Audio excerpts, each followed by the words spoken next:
Jason Davis here, joined now by Jeremiah Oshan. You can find it Sounder at Heart, covering MLS and the Seattle Sounders, and maybe more importantly for our purposes, soccer in pretty much the entire Northwest. Jeremiah, how are you? I'm doing well. Thank you for having me. I'm excited to be on here. I've been following this new project, and I'm very excited. I appreciate that. I mean, obviously, you guys have been around for so long at Sounder at Heart, going independent. I want to, credit you for keeping it going and turning that into like a self-sustaining community. As far as I know, I'm not looking at your books, but you're here with No, me. it is. Well, there you go. Okay. For anybody who might also be wondering, Jeremiah and I are not related. We are both carrying the same sort of vibe here. I think with the beards and the gray hair and all of that. But And we've you been got a around for a Tacoma while. Stars shirt on. You're stealing my bit. No. I put it on because you were coming on, and I wanted Oh to well, perfect. I'm flattered. dovetail. I've only visited the Pacific Northwest a couple of times. My sister did live out there. She lives in Boise, and we will talk about Boise. So Yeah. let's dive in. Okay, so Jeremiah is here because one of the obvious big stories of the late winter, early spring here in American soccer is USL. Their push towards a first division, but also obviously promotion and relegation. And because Jeremiah has such a handle on things happening in the Pacific Northwest, I saw he was posting. You were posting on Blue Sky about some developments there. Jeremiah, give us a kind of a remedial landscape. I mean, obviously we know about the Sounders, we know about the Tacoma Defiance, but tell us about sort of the rest of professional soccer in the Pacific Northwest. So as your listeners probably know, the Pacific Northwest soccer scene has been dominated by the Sounders, Timbers, and Whitecaps for ever, really. And for a time, all three of those teams were in the USL and precursors to in the A League, or I guess they weren't all in the A League, but whatever. They were in the USL. They have USL history, and then they all have been in MLS since 2011. And then that sort of killed the USL presence or the professional USL presence in the Pacific Northwest. And there was a brief time where those teams were fielding second teams in the USL, but that stopped, and I don't know how serious we would have considered. None of those were independent teams by any stretch of the imagination. And we now have MLS Next Pro, but it's been those three teams that have driven the pro soccer scene in the Pacific Northwest forever, essentially. And then last year, Spokane Velocity came in, and this is a USL League One team, which was pretty interesting because that's the first. I believe that's other Kitsap Pumas were professional for a little while, but we don't need to get into that. That's really the first real professional team that's been in the Pacific Northwest that wasn't one of those three clubs. And what's really interesting now is, and this was even happening before the announcement of promotion and relegation, but all of a sudden this is becoming a more common thing. So we have Boise is scheduled to come online next year. They have like a 5,000 or 6,000 seat stadium out in the fairgrounds that they're getting ready to open. That's going to be expandable to 11,000. In fact, I was just reading about this. They're contractually obligated to expand to 11,000 relatively quickly. And then there's a team that's going in Eugene that used to be essentially Lane United. They're taking over for Lane United, which was a long time USL League Two team, which was amateur. And then the latest development is that the USL has been talking to Everett, which is essentially kind of a suburb of Seattle. It's far enough north that maybe it's not technically considered a suburb, but there's going to the Aqua Sox are a minor league baseball team that play there, and so they're talking about trying to build a dual use stadium in downtown Everett and sort of create a sports entertainment district. There's also a minor league hockey team that plays there that's kind of across the street. So there's this whole kind of like development that they're putting there, and this is going to be a League One team as well. And so all of a sudden we're going to have four League One teams all in USL. And then, of course, you pile on top of that promotion and relegation, and it starts to get really interesting potentially. And who knows?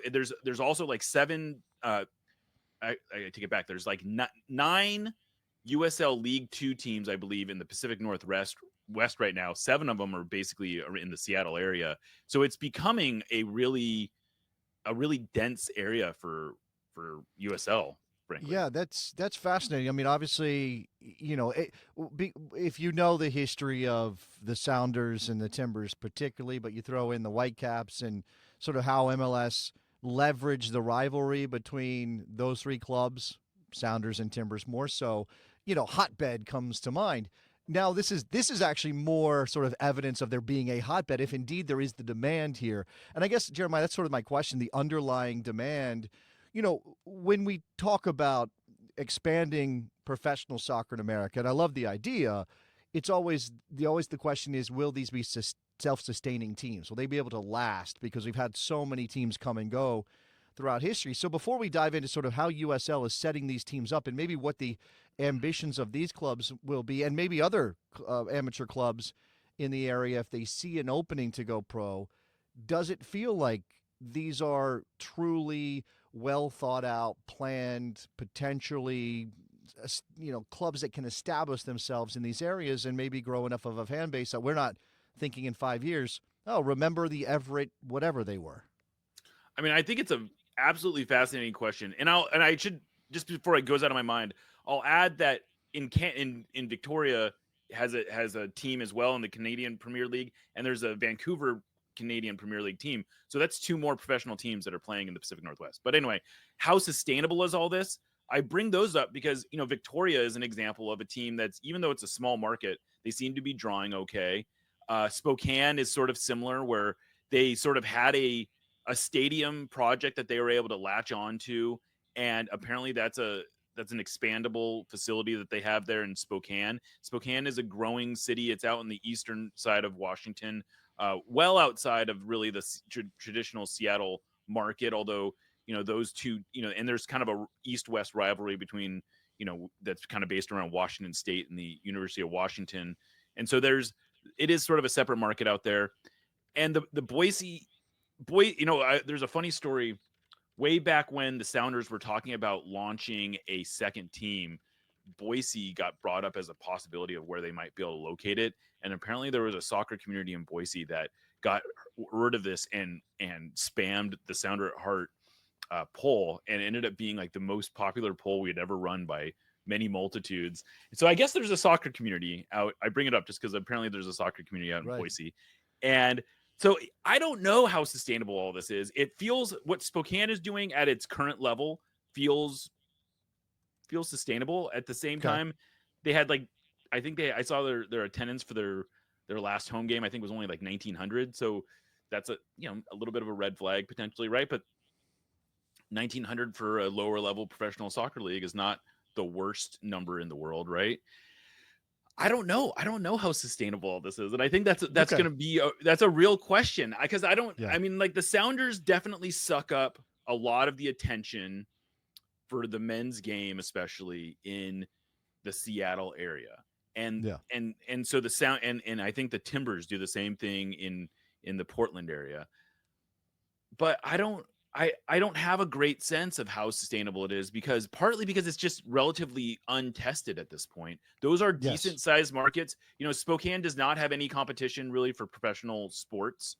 So that's, Boise doesn't have any real competition for professional sports. So they're kind of untapped markets. And I think that is a fascinating place to be going, to say, like, can these, where I get, my question is whether or not they're sustainable at the League One level. I'm willing to suspend some disbelief.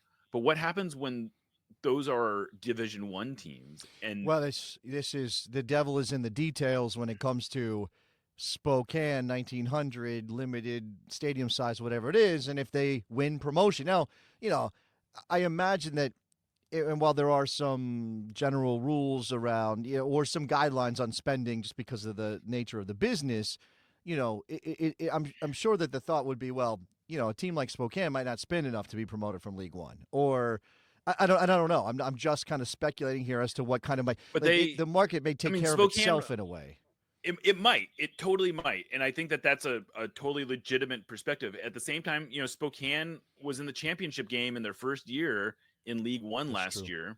Yeah. And so we don't know how we don't know the mechanics of how promotion and relegation is going to work yet.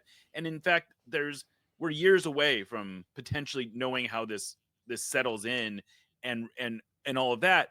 But I do think that this is a real concern, that what happens when your Division One is a bunch of, put aside sustainability, what happens when half the teams in your Division One are playing in, fourth and fifth tier markets?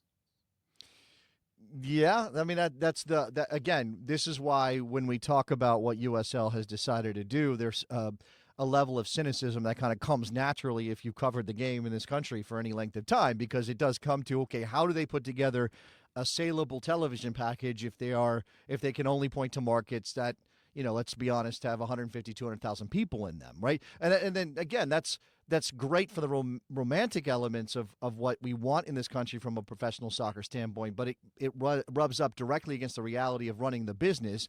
And neither of us have mentioned transportation costs and all of those things in all of this. And, that's what's eats up a lot of budget. Now, when you and I were talking before we decided to do this, you mentioned like things like parachute payments and ways in which USL can soften the blow if a team goes down. Obviously, coming up is a thing and PLS is a thing, and we kind of leave that there. But have you been able to glean anything at all from, like, again, this kind of hotbed activity in the Pacific Northwest indicates that what maybe it was always coming on some level. Maybe League One was enticing on some level to some cities and some owners and some people who have a mixed-use development plan, entertainment district plan. But do you think promotion and relegation in particular has been the impetus for more clubs to go, hey, that could be us? That's been sort of the core question that I was trying to get at in exploring the story, because I was really trying to figure out what was happening because the story started out as what are all these USL2 teams going to do with promotion and relegation, and how many of them are changing their ambitions based on this development. And what's interesting is that not a lot of them seem to have changed. It's, they are maybe more excited about the possibility. They all are very supportive of promotion and relegation. They all seem very excited about it. But the ones that wanted to go pro sort of always had that as their guiding light. And the ones who are, more developed, more focused on development, are still more focused on development. And so they're not really planning on going pro.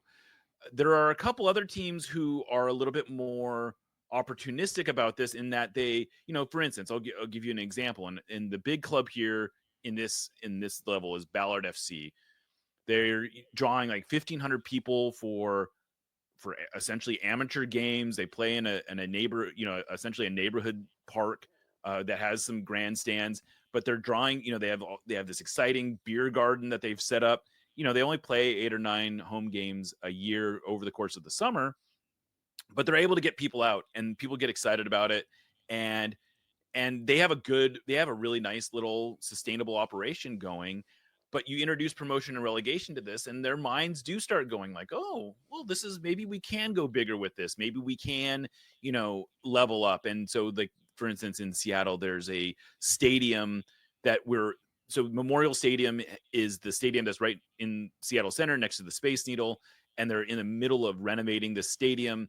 And all of a sudden, that was sort of a pipe dream for a club like Ballard, because it just wasn't going to be sustainable for them. But if they're, maybe if there's a pathway to promotion, that becomes a little bit more enticing and interesting. And, and so it does change the conversation some, but I don't think it has dramatically altered the course of any of these clubs yet. But who knows where it could go in the future, right? Yeah, I think that's obviously the big question. And again, if we put the cynicism aside, is there going to be sort of a desire to interact with this? Again, some of this is, what is the appetite of people to take on losses, at least initially, if we're just talking about the business of soccer. But I, again, I want to believe, if it's suspending disbelief is something you mentioned, I want to believe that we can put professional clubs, or people can launch professional clubs in all these towns that sort of have a reasonable soccer interested population, and then again connect them all together. I think some of this, Jeremiah, is like, again, we come back to the USL is a closed system. They may be talking about Pro Rel, but they're talking about Pro Rel within their league structure, which they control, and they grant the franchise rights. They wouldn't call it that. People will come into the comments and say they're not franchises like MLS teams are franchises because the owners own them. But, if it's league dependent that you launch the club, then effectively it is a franchise. So I guess that's the part that I would wonder what your thoughts are on sort of the framing of this from a USL perspective. And like, is this meant to kind of give rocket fuel to investment and expansion? And maybe that's as far as it goes right now. Or is this really or maybe both, we want to enact a system that we think can not only make us unique in the marketplace, but also be something that soccer fans truly want and could be great stories for Ballard or for Boise or Ballard or whoever? I mean, I think it's a little all of the above. I think that there is an element of differentiating themselves in the marketplace. I think that the USL is seeing challenges kind of coming to them on both sides of the ledger. On one hand, they have a ceiling that MLS has sort of set that, USL championship as it currently is a no threat to knocking off MLS as the top league in the country. And I don't know that they even look at USL Division 1, at least in the short term, as being a direct challenge to MLS.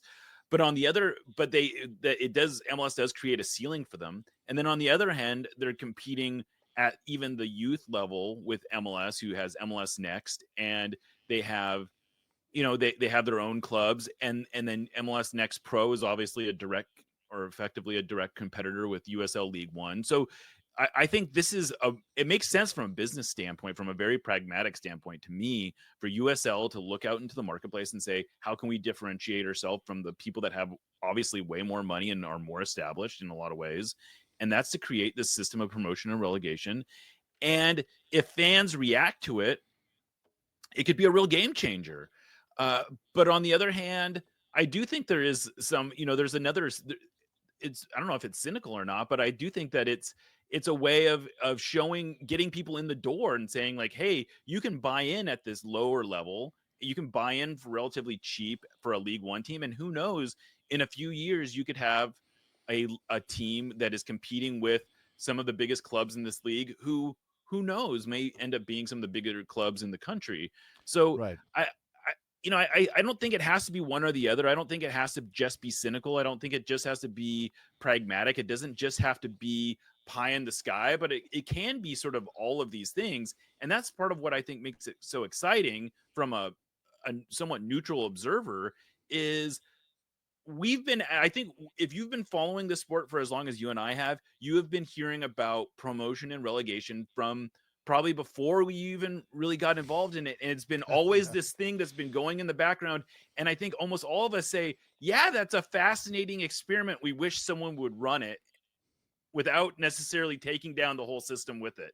And this seems to be that potential. And who knows, if it works out, maybe this is the thing that we've all been looking for. And if it doesn't work out, I don't know that the risks are so high for American soccer.